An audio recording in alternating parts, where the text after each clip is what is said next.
colocação complementar, né? Fiquem à vontade. Nós estamos estudando agora o item, né? Numerosos Milagres do Evangelho, capítulo 15. E nesse item 65, né, nós lemos o 64 semana passada, e o 65 ele vai estar dentro de um subtítulo: Desaparecimento do corpo de Jesus. Né? Então, nós vamos estar analisando aqui e lendo através da Gênesis aqui da FEAL, e quem estiver acompanhando, talvez vai dar alguma diferença aqui, um pouco maior agora daqui para frente, mas nós vamos tentando sublinhar isso e tentar mostrar os tópicos que nós conseguimos e identificamos como algumas diferenças. Então, a qualquer momento, vocês podem estar fazendo algumas colocações ou perguntando, fazendo algum comentário para ajudar aí no entendimento. No item 65, a permanência de Jesus na Terra apresenta dois períodos. O que precedeu e o que seguiu a sua morte. Então, tem uma divisão aqui, um antes da sua morte e um após, como a espiritualidade aqui, Kardec está separando isso. No primeiro, né, antes da sua morte, após o momento da concepção até o nascimento, tudo se passa com sua mãe nas condições comuns da vida. E Kardec coloca uma nota, 197. Não falamos do mistério da encarnação, pois não temos de nos ocupar aqui e que será examinado ulteriormente. Então, a parte da concepção, né, desse momento até o momento do nascimento, que é o mistério da encarnação, Kardec ele não vai ocupar aqui, mas ele estava separando um outro momento para poder analisar isso, e ele vai fazer isso na Revista Espírita, onde é o laboratório, né? Porque tem a teoria que isso vinha já de seitas e povos mais antigos, aonde precisava dar uma concepção de um ser encarnado com características divinas. Então, nós temos lá os deuses, né, gregos, os deuses romanos, nós temos os deuses egípcios, né, e outros deuses que tinham na sua filosofia ali, naquele seu histórico, aonde esse Deus concebia uma pessoa, uma mulher encarnada, e ali nascia um ser divino, né? E isso era muito comum, dar essa atribuição de divindade com essa concepção, né?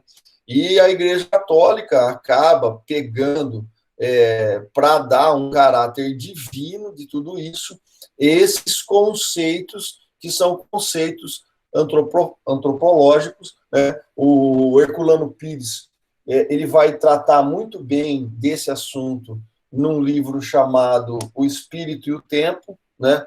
A doutora Irvênia fez algum comentário em algumas palestras que ela colocou, mas lá no livro ele detalha bastante esses conceitos ainda muito enraizados em nós, de que nós precisamos daqueles horizontes lá, primitivos, agrícolas, esses horizontes que trazemos com essa sensação ainda quase que com o pé no reino animal, precisando de algum desses fenômenos místicos para sustentarmos aí um domínio através do maravilhoso.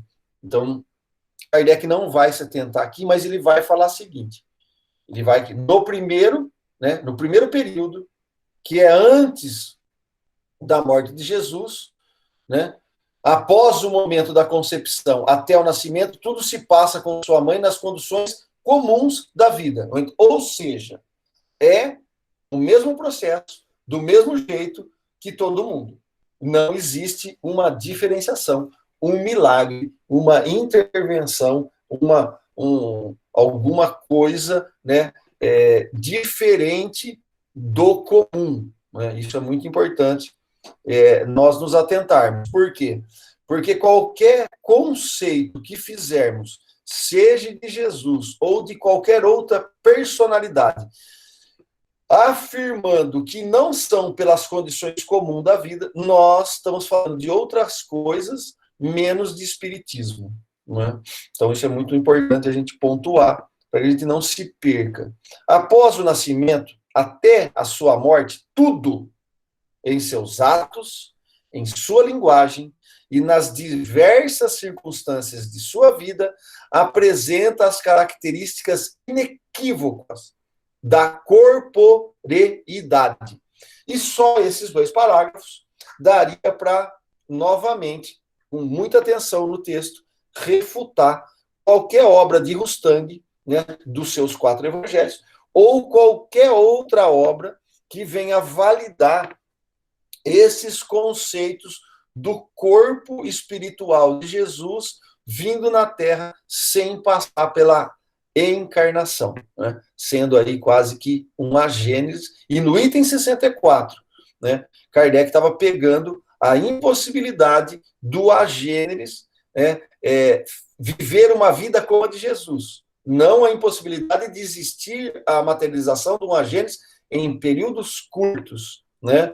Mas ele não poderia, como fala no item 64, ele não poderia estar ali vivendo uma vida normal, frequentando dia e noite, né, um núcleo comum de vida.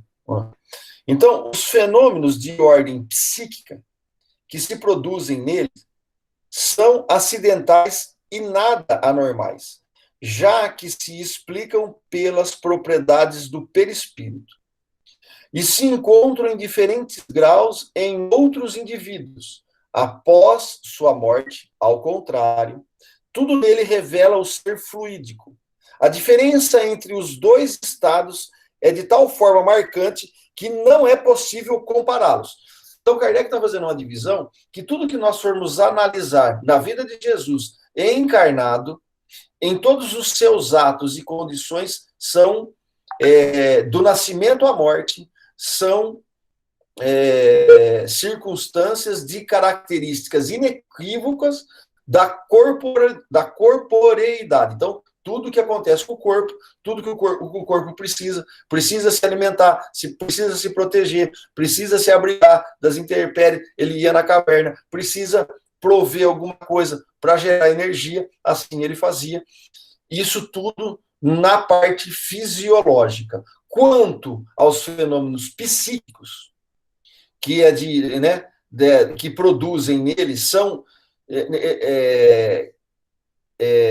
não tem nada de anormal, né? Já que se explicam pelas propriedades do perispírito. E aqui é muito importante esse item, porque todo fenômeno mediúnico, né, como nós estudamos no capítulo 14 dos fluidos, ele se dá pelas propriedades do perispírito. O fluido magnético, né, seja encarnado ou fluido espiritual, que é o que a gente analisou no passe, ele está concentrado no perispírito. Seja do perispírito encarnado, nós temos a condição de ter o magnetismo animal, né, que Mesmer vai dar toda essa teoria. E no fluido espiritual, onde nós temos aí o passe, né, o influxo do magnetismo daquele espírito, do nosso anjo da guarda, dos protetores da casa, diretamente em nós ou numa outra pessoa, ela não se faz necessário um encarnado. E temos o magnetismo misto, né, ou o passe misto, onde nós estamos podendo doar o fluido nosso material, né, mas ele não está concentrado nos nossos órgãos fisiológicos. Ele não está concentrado na mão, não está concentrado no coração, não está concentrado na cabeça, não está concentrado no pé. Ele está concentrado na composição e nas propriedades do perispírito, no meu caso, se eu estiver dando passe, da qualidade da constituição do meu perispírito. Então, esse fluido animalizado, ele está no meu perispírito e não no meu organismo físico. A mesma coisa acontece com os espíritos. O fluido espiritual também está concentrado no corpo perispiritual do espírito que está sem a carne. Né? Então, isso é muito importante porque as propriedades de todos os efeitos, de todas as curas, de todas as aparições, Kardec está colocando aqui, tudo, né, já se explica pelas propriedades do perispírito. Então, isso é fundamental para que a gente não faça conceitos ou ao lermos, né, o nosso lar, ao lermos André Luiz, ao lermos, né, alguma coisa de Joana de Ângeles, nós termos em mente esses conceitos e nós vamos, com a releitura, ver que Kardec aqui, a espiritualidade não está errada. Só que, dependendo do jeito que nós fizermos a leitura, nós vamos ler as obras de André Luiz com o viés ou com óculos materialista. Então, nós vamos circunscrever tudo aquilo que está se falando e desprezando as propriedades do perispírito. Se a gente coloca todo esse ensinamento do perispírito, né, e toda a possibilidade e as propriedades dele, já fica mais fácil de interpretar e de analisar os relatos quando André Luiz está trazendo em toda a sua série. Né? E isso dá muita diferença de interpretação de leitura. Né? Então, queria deixar aqui um ponto para que a gente pudesse refletir. E Kardec continua aqui. E se encontram em diferentes graus nos outros indivíduos. Então, não é só em Jesus. Jesus, aos olhos da espiritualidade de Kardec, do espiritismo, é um ser que tem a composição do perispírito e que não diferem, né? E não diferem dos outros indivíduos. O que acontece da diferença é do grau da propriedade da composição do perispírito, pela evolução e envergadura moral do Cristo. Então, após a sua morte, ao contrário de tudo isso que nós estamos falando, tudo nele revela o ser fluídico. O que é o ser fluídico? É toda a composição e propriedades do perispírito, que é o que vai nos aparecer, né? Enquanto percepções. Né? Porque o espírito, propriamente dito, nós não vamos conseguir ver. Ele é circunscrito num corpo perispiritual. Então, vai precisar do perispírito, né, que vai ser revelado também nesse ser fluídico. A diferença entre os dois está no estado e de tal forma marcante que não é possível a comparação. Então, uma coisa é uma coisa, a outra coisa é outra coisa. Então, esse item 65, também bem compreendido, já refutaria toda a obra de Rustang e todas as obras subsidiárias que tentaram validar conceitos materiais que estão ali embutidos nos 4 evangelhos de Rustang. O corpo carnal tem as propriedades inerentes à matéria propriamente dita e que diferem essencialmente daquelas do fluido etérico. Então, nós temos 2 campos de ciência. Nós temos a ciência material, que vai estudar a fisiologia dos órgãos e todos os seus relacionamentos, as suas composições, e mais nós vamos ter aí uma outra propriedade de matéria, essencialmente, né, com essências diferentes, que é características do fluido etéreo, onde Kardec vai chamar que um dia nós conseguiríamos estudar isso como uma ciência espiritual. Né? Então, são coisas diferentes. A desorganização aí se opera pela ruptura da coesão molecular. Um instrumento cortante, penetrando no corpo material, divide o tecido. Então, uma faca, né? Lá, o Pedro pegou a faca e cortou lá a orelha do soldado, né? Então, no âmbito material, do corpo material, ele divide o tecido. Se os órgãos essenciais da vida forem atingidos, seu funcionamento cessa e a morte segue. E isso está de encontro ao Livro dos Espíritos, onde fala lá, quando se dá o momento da desencarnação, na falência dos órgãos. Né? Então, porque a hora que você cessa os órgãos de essências vitais, você não consegue mais segurar o perispírito, então você tem ali a morte, né? Propriamente dita ali. Essa coesão, não existindo nos corpos fluídicos, a vida não repousa sobre o funcionamento dos órgãos especiais. E nele não se produzem desordens analógicas. Então, o que ele está falando aqui?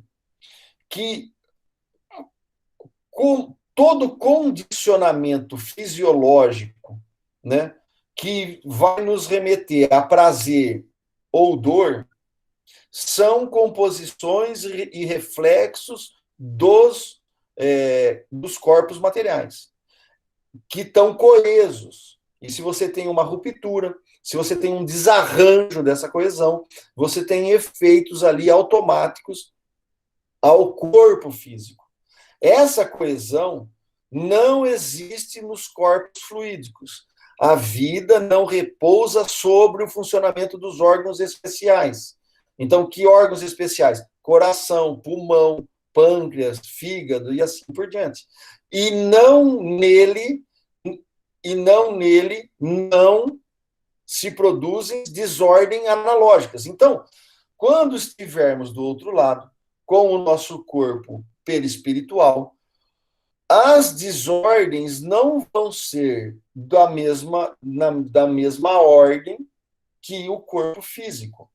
Um instrumento cortante ou qualquer outro aí penetra como em um vapor, sem nele causar qualquer lesão. Eis porque esse tipo de corpos não podem morrer. E porque os seres fluídicos, designados sob o nome de agêneres, não podem ser destruídos. Então, isso é muito bonito, e nós temos que fazer todo esse entendimento, porque se nós não nos prepararmos com essa ciência de como funciona o plano espiritual, quando lá eu chegar e eu achar que eu ver um fogo, o fogo vai me queimar, eu vou fugir do fogo. Se eu ver alguém me perseguindo com um facão do outro lado e vou achar que ele vai me decepar a cabeça, todas essas relações, elas não existem do outro lado, né?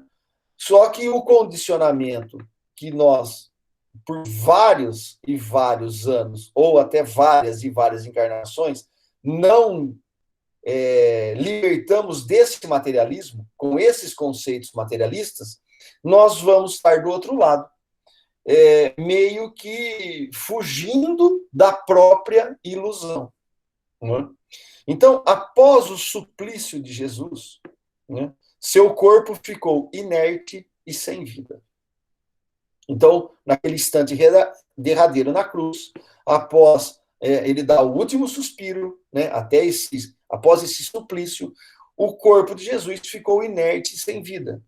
Ele foi sepultado como os corpos comuns, e cada um pôde vê-lo e tocá-lo.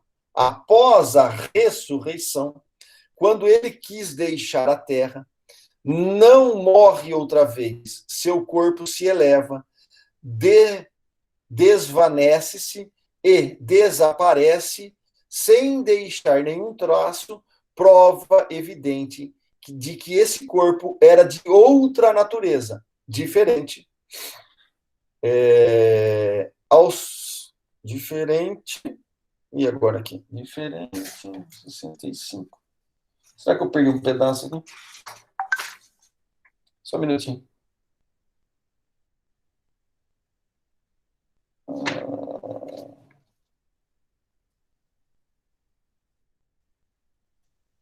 Diferente, eu acho que eu perdi um pedacinho aqui.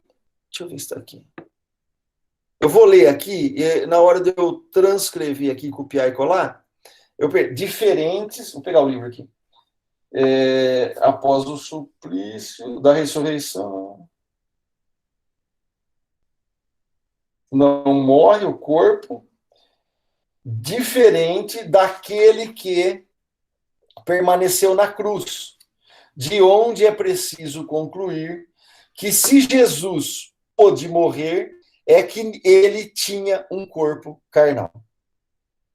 Por sequência de suas propriedades materiais, o corpo carnal é a sede das sensações e das dores físicas, que repercutem no centro sensitivo ou espírito. Então, essa parte aqui, que infelizmente eu não copiei, não transcrevi, ele está falando o seguinte: por sequência de suas propriedades materiais, o corpo carnal é a sede das sensações e das dores físicas, que repercutem no centro sensitivo, o espírito. Então, o espírito, ele vai perceber as sensações, os prazeres e as dores físicas.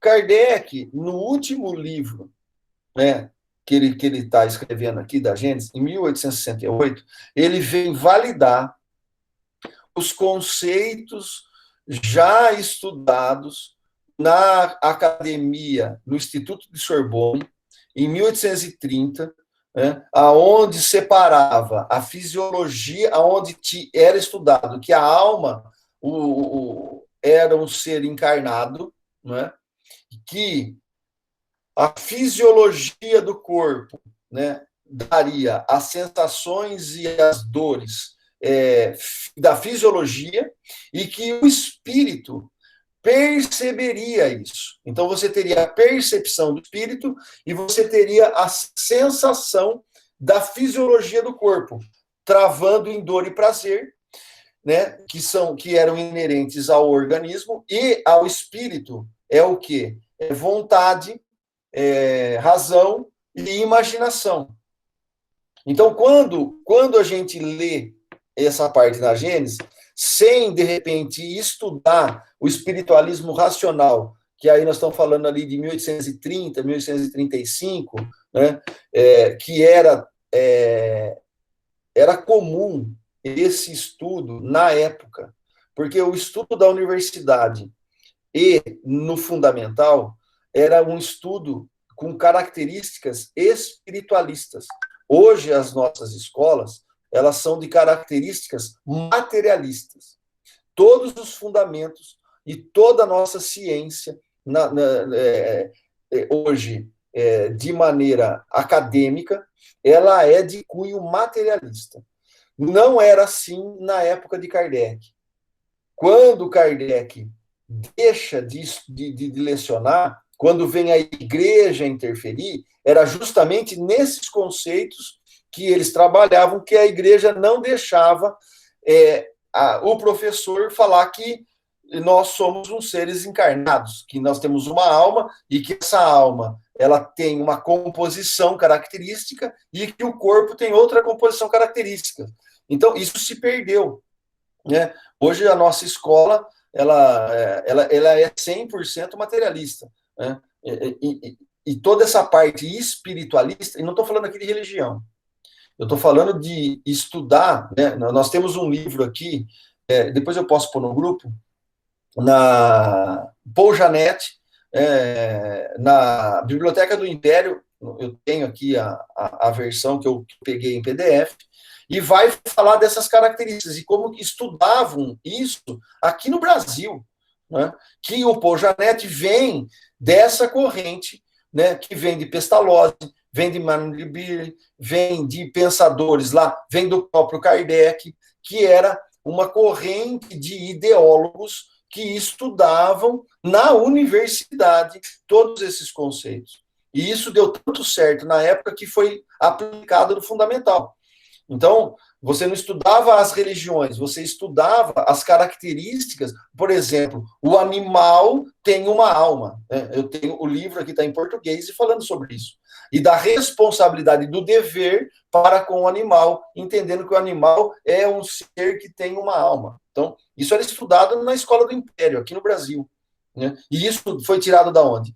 Dessas escolas lá de Sorbonne, lá da França, onde Kardec estava. Inclusive, era um dos professores, e só para a gente lembrar, ele escreveu vários livros de pedagogia que eram utilizados para poder ser aplicado na escola da época, né? Então, isso é muito forte e muito. Nós precisamos entender bastante isso, porque a Gênesis aqui ela está separando a fisiologia do corpo e está separando a percepção do espírito. E ele continua aqui. Não é o corpo que sofre, é o espírito que recebe a repercussão das lesões ou alterações do tecido orgânico. Em um corpo privado de espírito, a sensação é absolutamente nula. Então, o que ele está trazendo aqui? A matéria inerte, né, ela de tecidos orgânicos, mas sem a alma, né, ela não sente nada, porque quem sente alguma coisa é o espírito, é o princípio inteligente. Então, pela mesma razão, continua a espiritualidade, o espírito que não tenha corpo material não pode experimentar os sofrimentos que são resultados da alteração da matéria. De onde é preciso igualmente concluir que, se Jesus sofreu materialmente,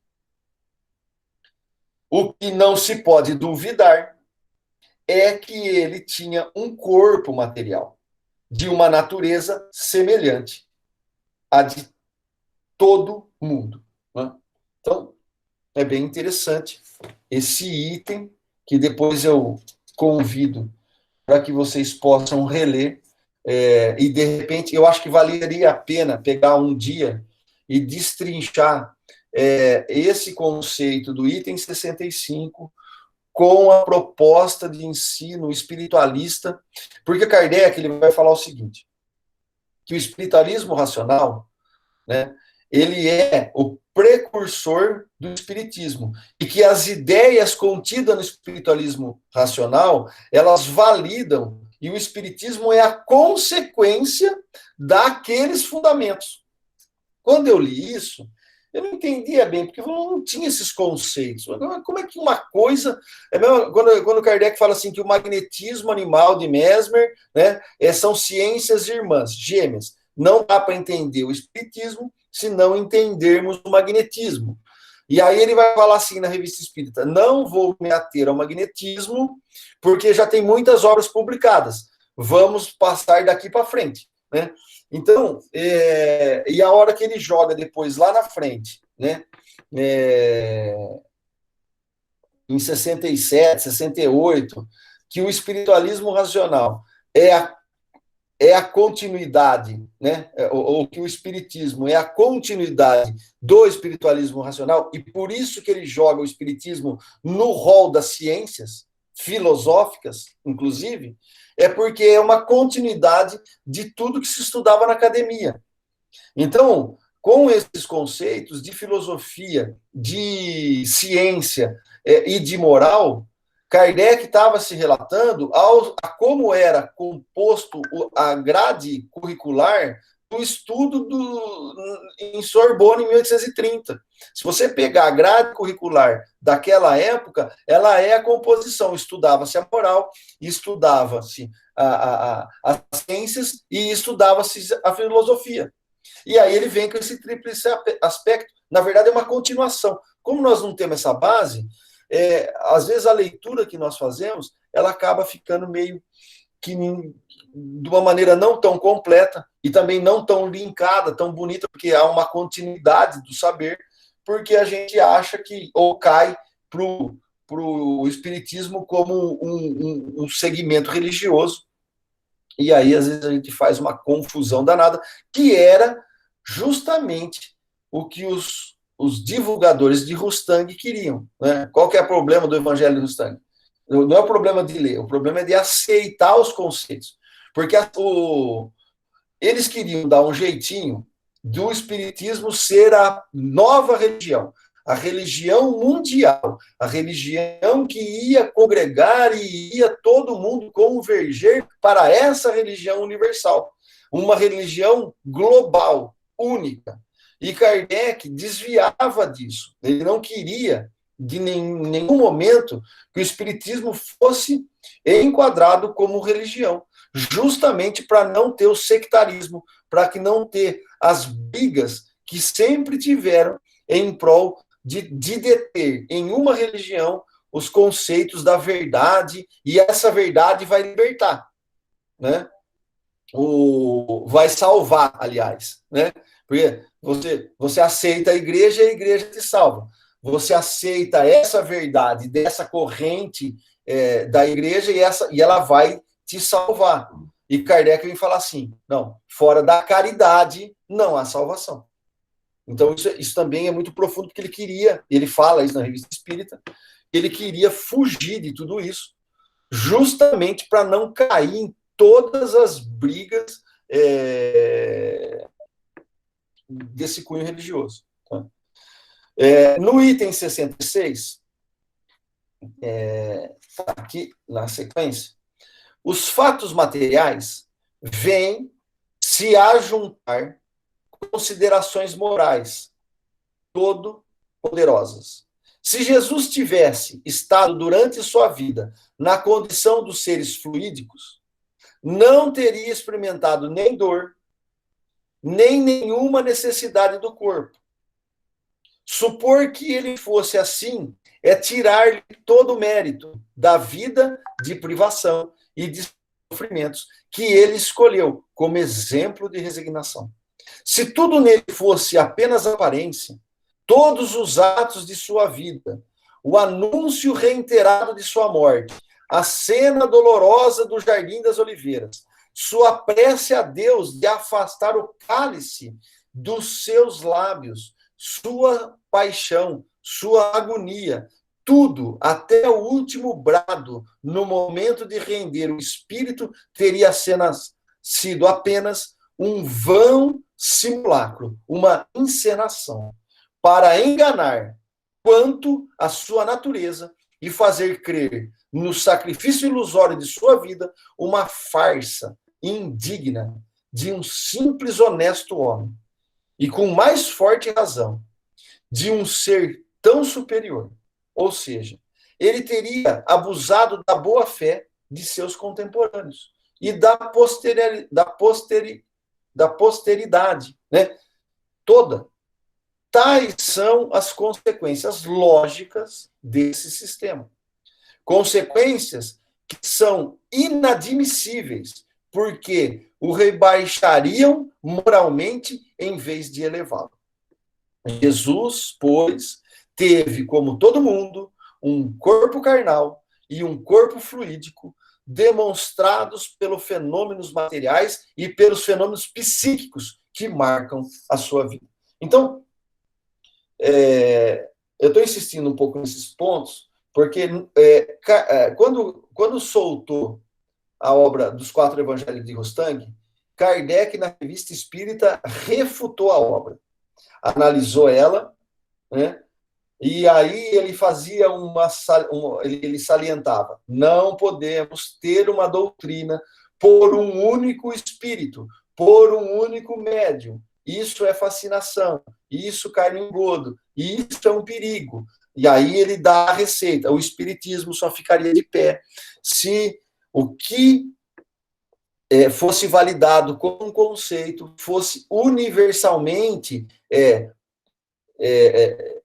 passado por várias regiões, vários espíritos, passado pelo crivo da razão, de não só uma pessoa, mas de um grupo, e da lógica. Tem que ter uma linha de raciocínio. Então, não é só a universidade das comunicações que valida um princípio. Kardec fala o seguinte: nós podemos ter comunicações agora, né? Em vários pontos do Brasil, nos Estados Unidos, e vem essa comunicação.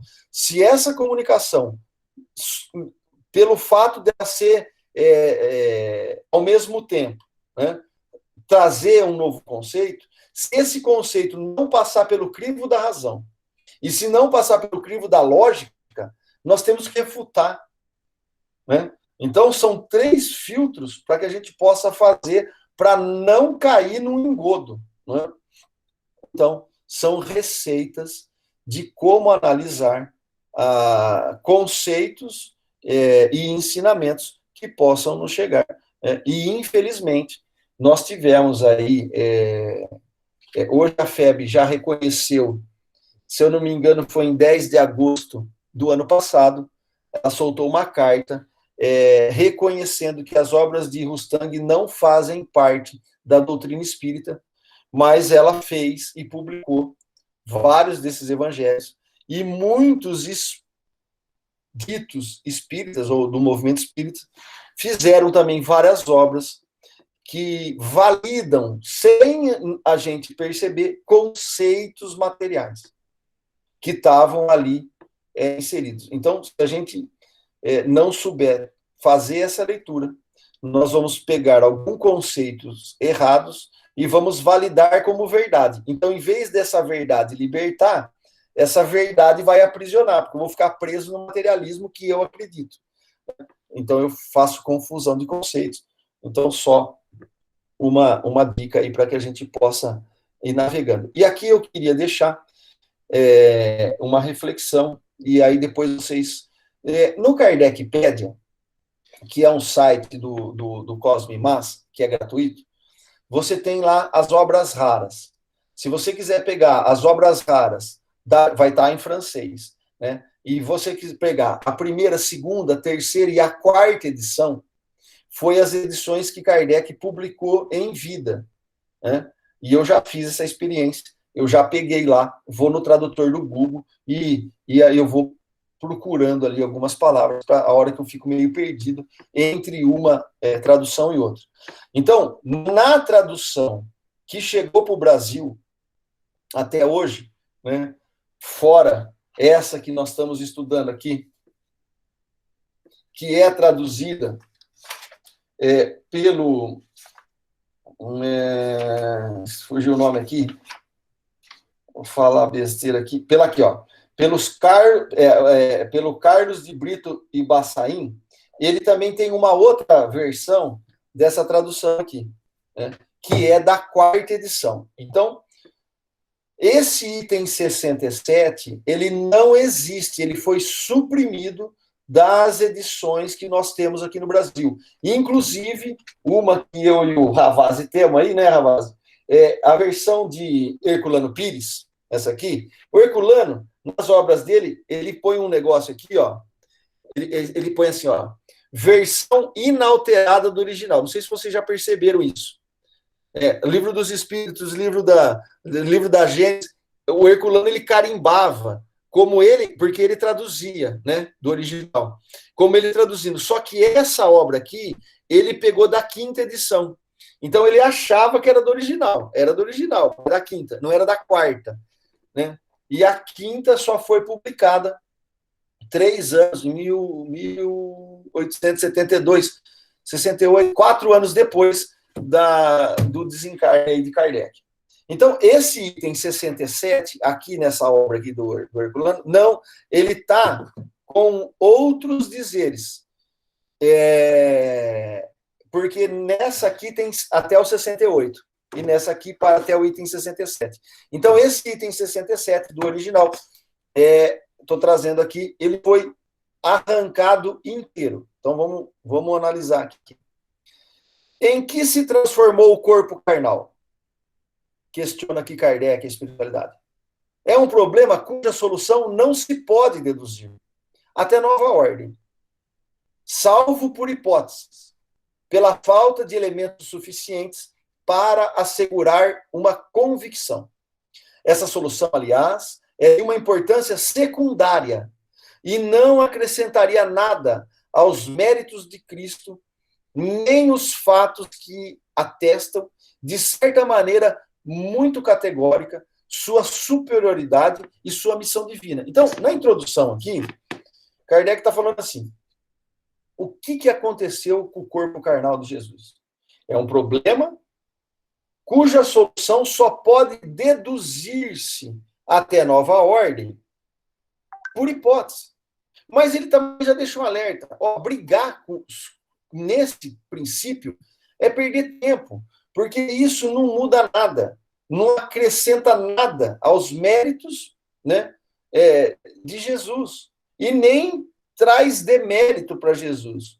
Então ele fala, olha, é questão secundária, que nós podemos, às vezes, perder uma vida inteira atrás de um negócio, como o pessoal está lá buscando a Arca de Noé, está buscando lá o manto sudário de Jesus, a ponta da flecha que matou, o cálice, e quantos filmes, né? Quanto dinheiro, quantas pessoas perseguindo o materialismo, para que esse materialismo possa proporcionar o maravilhoso, né? O miraculoso. Beber do santo sudário do Cristo daria a eternidade e nós não morreríamos mais. E aí tem uma série de filmes hollywoodianos, né, e de outras nações que gastaram um rio de dinheiro, e até hoje, se entrar na internet aí, o que o pessoal fica perdendo tempo com esse tipo de coisa, né? Então é um alerta aqui, e a gente não cuida da nossa evolução moral, nós vamos ficar cuidando de ficar a caça aos tesouros materiais, e o verdadeiro tesouro sublimado da essência moral do Cristo passa batido e vai ficar para a próxima encarnação, se a gente não bem aproveitar. Então, não pode, continua aqui Kardec, pois haver, sobre o modo como esse desaparecimento aconteceu, mais que opiniões pessoais, que teriam valor apenas se fossem confirmadas por uma lógica rigorosa, assim como pelo ensinamento geral dos espíritos. Então, olha, ele está deixando aqui duas deixas. Como é que a gente confirma? Pela uma lógica rigorosa e pelo ensinamento geral dos espíritos, e não de um espírito, né? Ora, até o presente, nenhuma das que foram formuladas recebeu a sanção desse duplo controle. Então, nós já tínhamos a obra de Rustang, Kardec já tinha analisado essa obra na Revista Espírita, né? E ele fala aqui o seguinte, até o presente momento, nenhuma das possibilidades que foram formuladas recebeu nem a sanção geral dos espíritos e nem passou pela lógica rigorosa. E tem um item aqui, uma nota aqui do editor. Depois de minuciosa análise racional sobre os mais diversos aspectos, Allan Kardec registra a ausência da universalidade do ensino dos bons espíritos sobre a questão. Esse duplo controle é basilar e obrigatório para a aceitação de qualquer novo conceito fundamental da doutrina espírita por Kardec. E isso é uma coisa que nós não temos que ter medo, né? Às vezes a gente tem medo, vamos conversar com o espírito, mas não podemos fazer a pergunta para o espírito, não podemos fazer a invocação, porque vai cair numa fascinação, quer dizer, depende muito da lucidez, do equilíbrio do grupo, né? Então, são coisas que às vezes a gente cai num mesmismo ou num automatismo, não pensa e fica repetindo conceitos e a gente não muda hábitos. Então eu faço o bolo da mesma maneira, por quê? Porque minha tataravó fazia desse jeito. Mas não pode ser diferente? Não, é assim, tem que seguir a receita, não pode questionar. E aqui Kardec está dando uma lição muito bonita, porque nós podemos ali estar recebendo várias orientações. Nós temos que passar por duplo controle, né? Tem que passar pela lógica, tem que ser dada pela universalidade da doutrina espírita, que nós já temos uma base, não precisa ter coerência, e precisa ser dado por mais de um espírito. Quer dizer, se nós nos reunirmos aqui, se o espírito enganar todos nós por muito tempo, né, é porque nós não estamos cuidando desses pré-requisitos que Kardec vem nos orientar. Enquanto isso, não tenha ocorrido, continua ele aqui, será considerada simples opinião, quer tenha havido de um homem, quer de um espírito.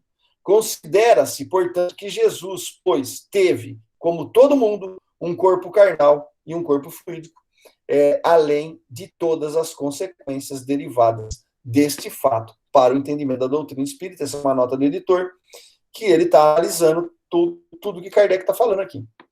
Se os espíritos, continua Kardec, ainda não resolveram a questão pela unanimidade de seus ensinamentos, é que, sem dúvida, o momento da resolução ainda não chegou, ou que ainda faltam conhecimentos com a ajuda dos quais possamos resolvê-la por si próprio.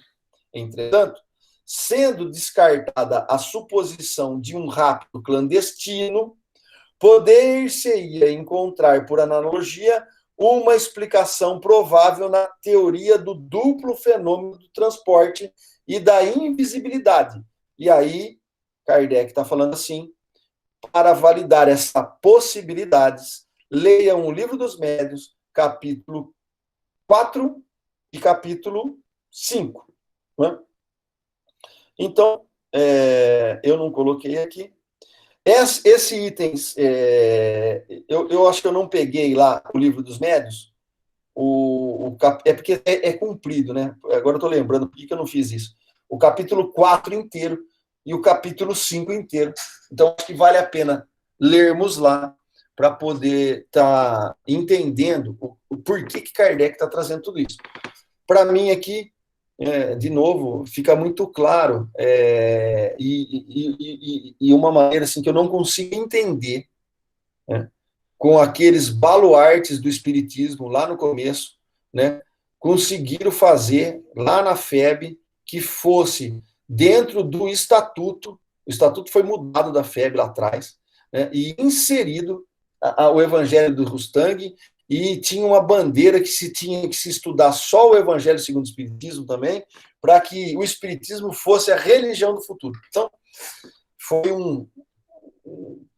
o Canuto Abreu faz esse levantamento. O Herculano Pires, ele apanhou bastante durante a vida dele, porque ele defendia, né, ele revelava esses pontos de distorção de comportamento do movimento espírita, e ele foi muito perseguido, o Herculano. Até que um dia o Emmanuel chega e fala assim, o Herculano foi o metro que melhor mediu Kardec. Aí todo mundo, depois de muito tempo, olha, vamos analisar o Herculano não estava tão louco assim, né? O Emmanuel validou o Herculano Pires, e aí começou aí, culminando que no ano passado a FEB arrancou da prateleira os 4 evangelhos de Rustang. Mas, continuando aqui, para a gente finalizar, o item 68 não tem nessas traduções que a gente tem aqui. Ele está como 67, mas esse texto ele tem lá. Essa ideia sobre a natureza do corpo de Jesus não é nova. No século IV, Apolinário de Laodiceia, chefe da seita dos apolinaristas, pretendia que Jesus nunca tinha tido um corpo como o nosso, mas um corpo impassível, que descera do céu no seio da Santa Virgem e não teria nascido dela. E assim Jesus não era nato, não tinha sofrido e não estava morto, senão em aparência. Os apolinaristas foram excomungados pelo Concílio de Alexandria em 360, no de Roma em 374 e no Concílio de Constantinopla em 381. Né? No item da Gênesis, né, que nós temos, ainda tem um complemento. Foi acrescentado o seguinte, uma frase final aí, né, que ele vai falar assim, no final desse texto aí, em Constantinopla, em 1381, nas nossas traduções que tá circulando no Brasil, ele continua assim, que não é do texto original do Kardec. Os docetas, do grego doken, aparecer, seita numerosa dos gnósticos, tinham a mesma crença. Esta seita subsistiu durante os 3 primeiros séculos. Então, ele dá um complemento, trazendo que os gnósticos validavam todo esse... Por que tem esse rolo todo? Se nós formos analisar qual que é a proposta da filosofia de todas as religiões, quase que a totalidade das religiões, fora o espiritismo, é tudo mais ou menos igual. Deus criou o homem perfeito, né, e estava lá na morada do Éden, né, dos anjos. Cada um conta a história de um jeito. Né? Na Índia é de um jeito, lá na África é de outro jeito, mas é mais ou menos o mesmo conceito no imaginário coletivo. Né? Esse mito que nós éramos perfeitos. Isso até nas religiões reencarnacionistas, como o budismo, o hinduísmo, o próprio judaísmo traz esse conceito, que Deus criou um ser perfeito e por um ato, por um erro, ele reencarna como castigo divino. E vem ele vem inclinado ao mal, está lá no concílio se entrarmos lá no site do Vaticano, né, tem lá na encíclica lá do catecismo, e vai falar assim: o homem que veio para reencarnar, ele reencarna porque ele errou. Então, todo mundo que reencarna não pode ser perfeito, não pode ter a sua angelitude, porque por um ato errado, ele foi punido e veio aqui reencarnar como castigo. E como nós, com essa condição, estamos em erro e somos inclinados ao mal, precisamos do intercessor para nos guiar. Então, por isso que fora da igreja não tem salvação. Porque nós precisamos de um orientador espiritual em vida para nos representar perante Deus e nos guiar. Se você fizer isso, está errado. Se você fizer aquilo, está certo. Então, você tem a heteronomia, regras externas que guiam comportamentos. E esse guiar, esse comportamento fará com que a gente ganhe, né, o perdão e o céu eterno. Esse é o conceito. Então, como é que eles iriam inventar, né, falar que Jesus reencarnou se Jesus não cometeu pecado?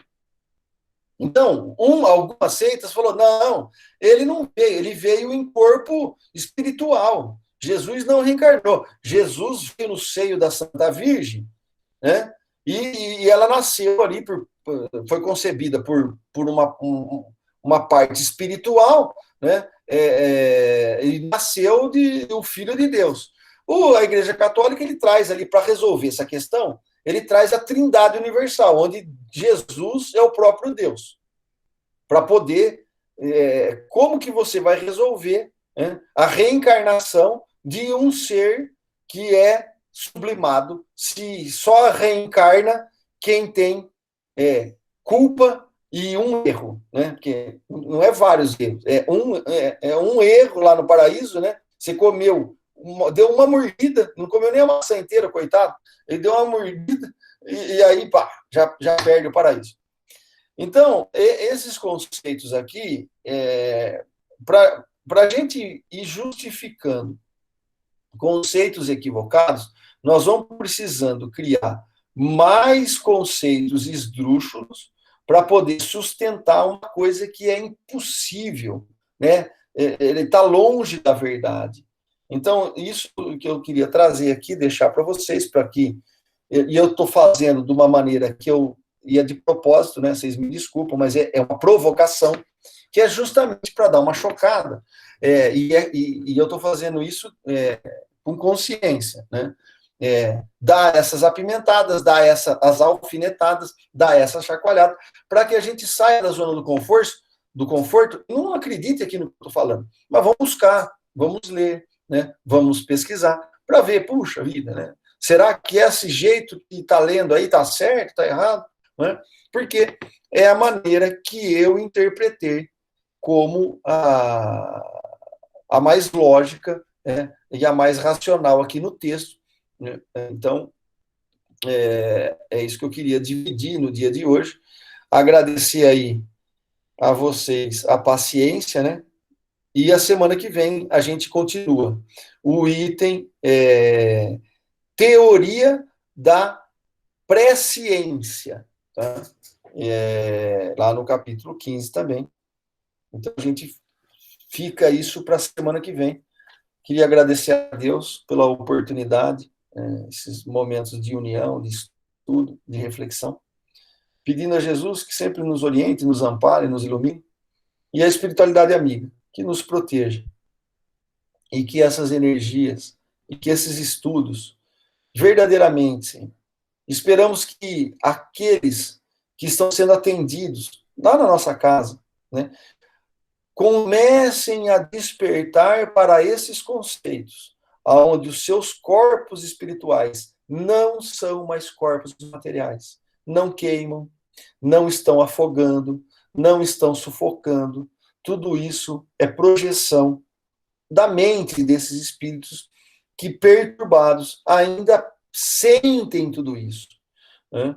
Então, acho que a beleza da doutrina espírita, para nós, né, que nós estávamos conversando aqui com o Lorival no começo, que vem matar a morte, né, e isso é um conforto muito grande, aonde os nossos entes que partiram antes de nós estão conosco, né, e que nós também, independente do que aconteça, continuaremos vivos, mas aqueles que lá se encontram, às vezes, numa orientação, nesse momento, né, numa palestra com uma própria espiritualidade, também entendam que o que eles estão percebendo e o que eles estão sentindo é diferente da parte material. E o que eles precisam para se libertar é destruir os conceitos materialistas que eles carregam. E que nós, em nossa contrapartida, também devemos ir eliminando esses conceitos materialistas para que essas novas percepções possam cada vez mais ir nos libertando de todos os vícios que a matéria vem propiciando para os nossos órgãos fisiológicos, né? Muita paz aí, boa noite